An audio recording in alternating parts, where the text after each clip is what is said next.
আসসালামু আলাইকুম। বাকাবাস পক্ষ থেকে সবাইকে সুস্বাগতম। টঙ্গী, গাজীপুর ২৭ ভয়াবহ বন্যার লক্ষণ দেখা যাচ্ছে। দেখতেই পারতেছেন এই গাড়িগুলা যাচ্ছে তলতল অবস্থা। এটা কিন্তু টঙ্গী ২৭ রুটের একটি রাস্তা। এই মেইন রোডের রাস্তার উপরে দেখেন অনেক গাড়ি-ঘোড়া কিন্তু নষ্ট হয়ে যাচ্ছে এবং কি লোকজন চলাফেরা অনেক কষ্ট হচ্ছে।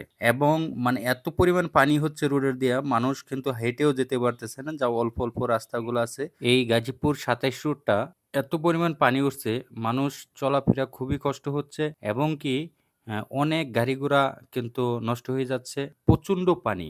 ঢাকাতে পুরাপুরি দেখা যাচ্ছে এখন বন্যার লক্ষণ। মনে হয় আর কিছু যদি বৃষ্টি হয় হয়তো বাসাবাড়ির ভিতরে পানি উঠে যাবে। কিন্তু এখন বর্তমান একটু দেখা যাচ্ছে রাস্তা, পুরা রাস্তা মেইন রোড থেকে গেলেই পুরা রাস্তাটাই কিন্তু পানিতে ভরপুর। এবং কি অনেক বাড়ি-ঘরও কিন্তু নিচতলা পর্যন্ত তলিয়ে গেছে। হ্যাঁ, মানে যেই সাইড বা যে জেরগুলো আছে ঢাকাতে এত পরিমাণ পানি ঘটছে, এটা কিন্তু বৃষ্টির কারণে হইছে। আ প্রিয় দর্শক শ্রোতা, আপনারা তো দেখতেই পারতেছেন, আমার দেখেন পুরা রোডটাকে আমি আপনাকে দেখাইতেছি।